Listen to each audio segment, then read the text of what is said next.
وعلى أعدائه أجمعين. قال الله سبحانه وتعالى في محكم كتابه الحكيم: أعوذ بالله من الشيطان الرجيم، بسم الله الرحمن الرحيم، إن الدين عند الله الإسلام. صلى الله عليه وسلم.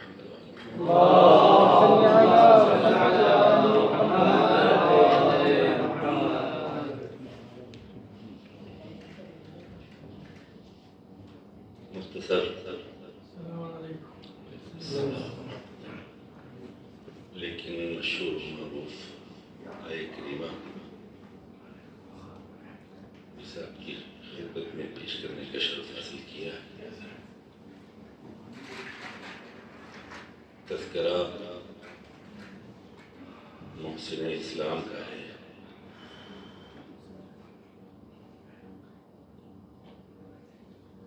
سب جانتے ہیں کہ وہ دین کہ جو دنیا کے گوشوں گوشوں میں پھیل گیا، گاؤں دیہاتوں شہروں ملکوں قصبوں تک اللہ اکبر کی صدائیں جو آ جاتی ہیں، یہ اسی دین اسلام کے وجود کی دلالت بھی ہے، اور یقین دہانی بھی کرتی ہیں کہ وہ دین جس کے لیے پروردگار عالم نے سلسلہ نبوت کو قائم کیا. میں زیادہ ٹائم نہیں لوں گا، ساتھ میں 10 منٹ. 1 لاکھ پہلے 1,30,999 نبی بھیجے. ان نبیوں نے بھی خدا کا پیغام پہنچایا، لیکن جب بات ہمارے نبی آخر تک آئی تو وہ ساری تبلیغ جو اب تک اسلام کی ہوئی تھی، اس کا نتیجہ جو سامنے آیا اسے ذوالشیرہ میں دیکھ لیجیے کہ جب رسول نے کہا کون ہے جو تم میں سے میری مدد کرے، تو پورا مجمع خاموش ہے. یا تو پشت پناہی حضرت ابو طالب کی یا حضرت علیہ السلام. تو بڑا اتنی تبلیغ کے بعد 1,23,999 یہ بڑی تعداد ہے. اتنی تبلیغ کے بعد، اتنی قربانیوں کے باوجود بھی وہ اسلام جو نظام حیات انسانی بن کر آیا تھا، دشمنوں کے چنگل سے آزاد نہیں ہو پا رہا. مختلف القاب، مختلف نام، مختلف ادوار میں اسی نظام اسلامی کو شیطانیت اپنے خونی پنجوں میں دباتی رہی. لیکن پروردگار عالم نے ہمارے اور آپ کے آخری نبی حضرت محمد مصطفیٰ صلی اللہ علیہ وسلم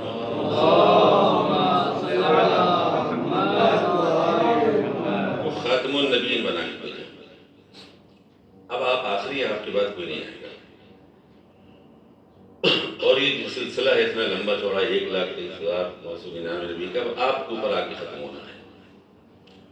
اس دین کو وہاں تک پہنچنا ہے کہ جو مقصد ہم نے طے کر رکھا ہے.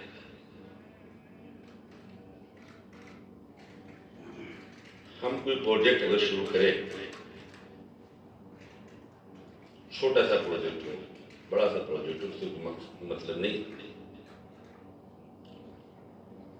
تو سب سے پہلے یہ دیکھا جاتا ہے کہ یہ پروجیکٹ کامیاب اگر ہوگا تو اس کے کامیابی کے مواقع کتنے پرسنٹ ہیں. اس پروگرام، اس پروجیکٹ کے اگرچہ ہم یہ چاہتے ہیں کہ کامیاب ہو جائے تو ہر نظریے سے انسان غور کرتا ہے، دیکھتا ہے. مثال کے طور پر دیکھتا ہے کہ ہمارے پاس پونجی کتنی ہے، مالیت کتنی ہے، اس لیے کہ پروجیکٹ جب آگے بڑھے گا تو اس میں پیسے خرچ ہے. تو پروجیکٹ کی کامیابی کی ذمہ داری تھوڑا بہت ہی صحیح مالیات پہ بھی ہے. ایک چیز سے دوسری چیز یہ دیکھتا ہے کہ برہن جو پروجیکٹ لانچ کرنے والا شخص ہے، جو صاحب ہے پروجیکٹ کا، جو مالک ہے، وہ خود کی شخصیت کا مالک ہے. اگرچہ وہ اپنا پروجیکٹ لانچ کرے گا تو لوگوں تک جب خبر پہنچے گی تو لوگ جب خبر سنیں گے تو سب سے پہلے یہ پوچھیں گے کہ یہ کس کا پروجیکٹ ہے. تو اس کا ایک اثر پڑتا ہے. اگرچہ کوئی بدماش محلے کا کوئی پروڈکٹ کوئی چیز بیچنے کے لیے کھڑا ہو جائے تو لوگ کہیں گے یہ جیسا بدماش ہے اس کے پروڈکٹ بھی ویسے ہی ہوگا. یہ دو چیزیں ہوئی، مال، دولت اور شخصیت. شخص کون ہے، اس کی شخصیت کیا ہے، لوگ اس کے بارے میں کیا کہتے ہیں، لوگوں سے لینا دینا اس کا کیا ہے. تیسری چیز، اگرچہ مال بھی ہے، خود بھی ہے،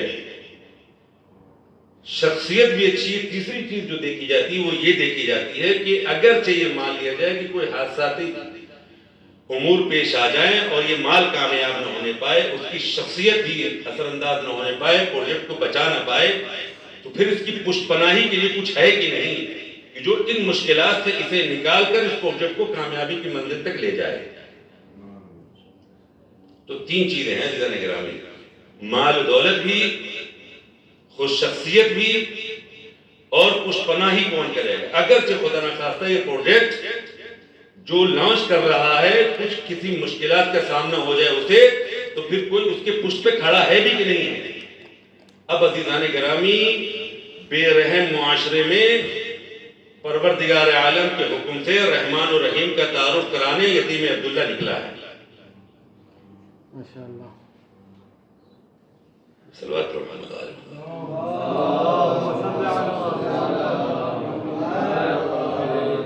ظالم معاشرے میں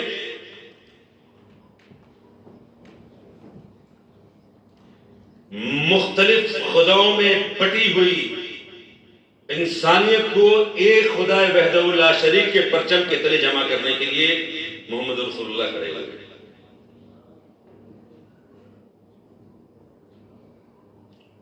پروردگار عالم نے بھی کہا دیکھیے مجھے پتا ہے کہ معاملات اتنا آسان نہیں، معاملہ اتنا آسان نہیں، یہ بڑے بے شرم کے بدو ہیں کہ جنہیں آپ کو فیس کرنا پڑے گا. ہم اس اسلام کے پروجیکٹ کو، اس اسلام کو، اس نظام کو پوری دنیا میں عام کرنا چاہتے ہیں، تو ہم نے ویسے تو نہیں چھوڑ دیا. اچھا دیکھیے عزیزان گرامی، ہوتا ہی ہے کہ معاشرے کی چیزیں ہیں، یہ پڑھنے کا ہمیشہ سے عادی ہوں. دو بچے ہیں معاشرے میں، ایک چھوٹا بچہ ہے کہ جس کے ماں باپ دنیا سے جا چکے ہیں، اسے یتیم کہتے ہیں. تو اس کو جو معاشرہ دیکھتا ہے نا وہ عجیب نظر سے دیکھتا ہے، لاواری سمجھتا ہے. اور ایک دوسرا بچہ ہے جس کے ماں باپ بھی ہیں، چاہے وہ مالدار نہ ہو، لیکن اگر سے ماں باپ زندہ ہے تو اس کے بچے سے بات کرتے ہوئے آدمی 10 مرتبہ سوچتا ہے کہ یار اس کے گارجین موجود ہے.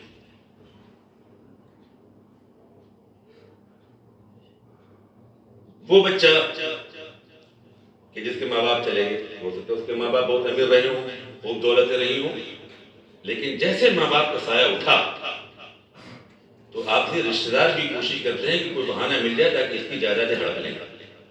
سامنے کی باتیں پڑھ رہا ہوں، ہمارے معاشرے میں ہوتا ہے.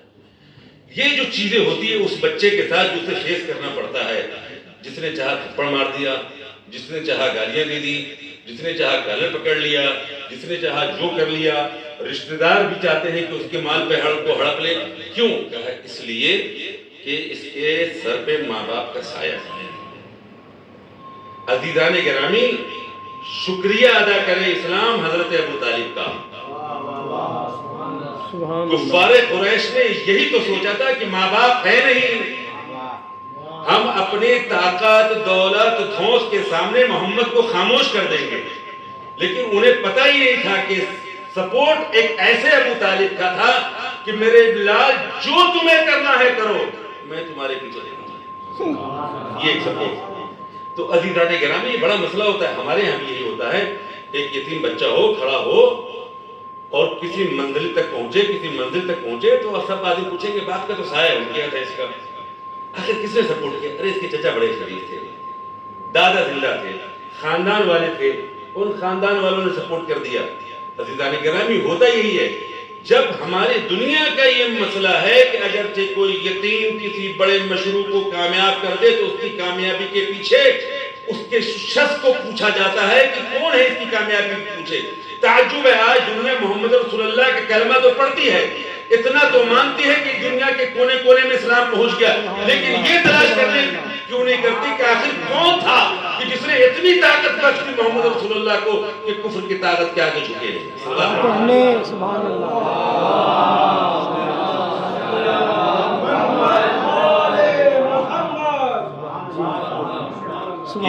کچھ بنائی تھی، مال و دولت کی ضرورت آپ کو پڑے گی تو خدیجہ جیسی خاتون پروردگار عالم نے بھی ایک ایسی نعمت سے نوازا۔ دیکھیے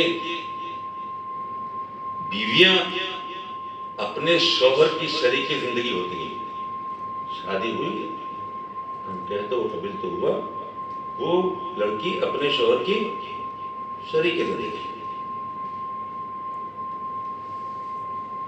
قابل فخر قابل تحسین وہی بیویاں ہوتی ہیں کہ جو اپنے شوہر کی شریک زندگی ہونے کے ساتھ ساتھ شریک مقصد بھی بن جائیں۔ یہ 10 دنیا کی بیویوں کو حضرت خدیجہ سلام اللہ علیہا نے دیا ہے۔ ہو کہ میرے پاس مال و دولت،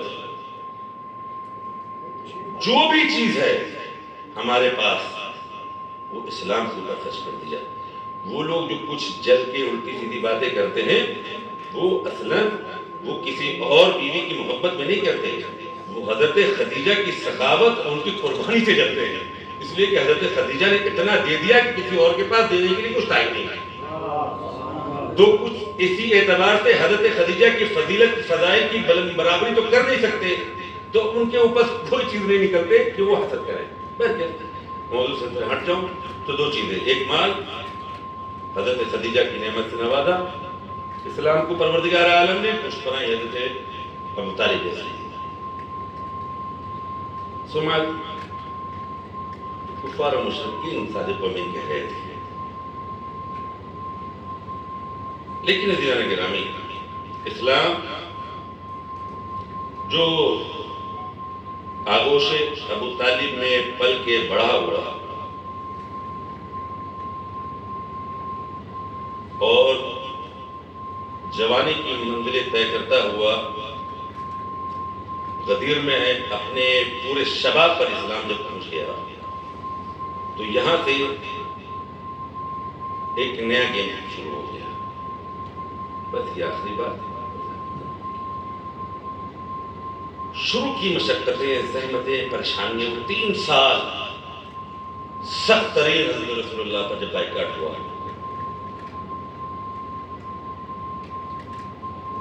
حضرت ابو طالب علیہ السلام کی مدد اور پشت پناہی فرمائی، وہ 3 سال بھی نبی نے گزار لیے، کفار و مشرکین کی دھمکیاں اس کو بھی فیس کیا، لیکن ان مراحل سے گزر کر جب اسلام بالکل اپنی جوانی کی منزل پہ تھا، جب غدیر میں پہنچا جہاں مولا علی علیہ السلام کی ولایت کا اعلان کیا،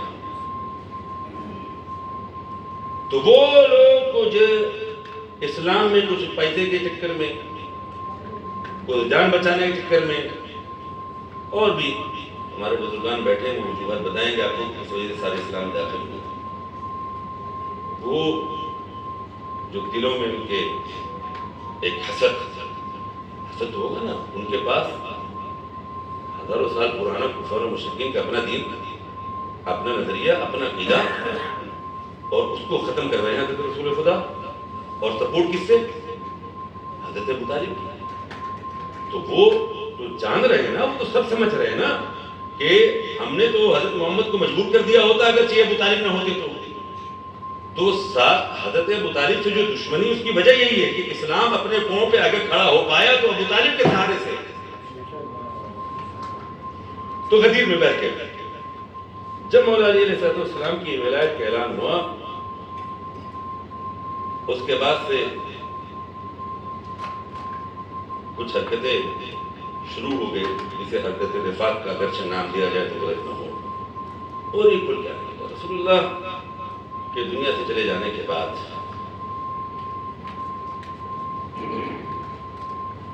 پھر جو اسلام نے جن حالات کا سامنا کیا، اگرچہ یقین مانیے ابھی جنگ کا ماحول ہے، ایک طرف پوری فرعونیت ڈٹ کے آپ کے وجود کو مٹانے کی دھمکی دیتی ہے، اور ایک طرف لوگ ہیں جو کچھ اسلحہ رکھے ہوئے ہیں جنہیں کوئی زندہ بھی نہیں تھا، اور ڈٹ کے صبر کے ساتھ میدان میں کھڑے ہیں۔ یہ بھی اہل بیت علیہ السلام کے در سے تمسک کی برکت ہے، ورنہ بڑے بڑے بہ گئے۔ یہ بھی جو آج کے دور میں جب ہم غیبت کے زمانے میں زندگی گزارتے ہیں کہ آپ یہ دیکھتے ہیں کہ ایک شیعہ، ایک نسل رسول کا امیر، ایک نسل رسول سے تعلق رکھنے والا، علی ولی اللہ کا کلمہ پڑھنے والا فرعون اصل کے سامنے ڈٹ کیسے جاتا ہے؟ یہ جرأت، یہ حوصلہ، یہ ہمت کہاں سے آتی ہے؟ عزیزان گرامی، حضرت ابو طالب علیہ السلام نے اسلام کے ماننے والوں کو شروعات سے وہ درس دیا ہے کہ دیکھو اگر مشکل سے مشکل حالات کا بھی سامنا ہو تو اگرچہ ان طریقوں پہ تم چلو گے تو تم کامیاب ہو جائے گے۔ میں پوری تاریخ اسلام نہیں پڑھتا آپ کے سامنے، بہت برا وقت، مسائل کے لیے تو نہیں لیکن سمجھنے کے لیے کہ حالات کیسے ہو گئے تھے۔ مولا علی گھر میں ہیں تو بڑے اداس ہیں، اپنے الفاظ میں بیان فرما رہا ہوں۔ بات یہاں تک پہلے تو یہ تھی کہ لوگ ہمیں نہیں سلام کرتے تھے، اب بات یہاں تک پہنچ گئی کہ اگر ہم سلام کریں تو جواب نہیں دیتے۔ سنی ہوئی باتیں آپ کی، اس نہج تک رسول کی رحلت کے بعد، دنیا سے چلے جانے کے بعد پھر وہاں بھی عزیزان گرامی اسلام کو دبانے کی کوشش کی، لیکن پھر وہی انہوں نے ابو طالب کہ جس نے حکمت ابو طالب کا مظاہرہ کیا، شجاعت ابو طالب کا مظاہرہ کیا، بصیرت ابو طالب کا مظاہرہ کیا، اور سفیان سیف اللہ لیا کہ الحمدللہ آج بھی اسلام ہے اور کل بھی اسلام رہے گا۔ اسلام آج بھی اگرچہ باقی ہے اور کل بھی اگر باقی رہے گا تو یقین مانیے یہ حضرت ابو طالب کی قربانیوں اور ان کے احسان کے مقبول منت ہے۔ پروردگار آپ کو یہ جشن مبارک کرے، پروردگار کو دل میں دکھائے کہ فرزند ابو طالب حضرت امام زمان جب تشریف لائے ہمیں ان کی زیارت نصیب ہو اور ہم اس لائق بن جائیں کہ وہ ہمیں اپنا انصار کہہ کے اپنے پاس بلائے۔ اللہم عجل لولیک الفرج۔ والسلام علیکم ورحمۃ اللہ۔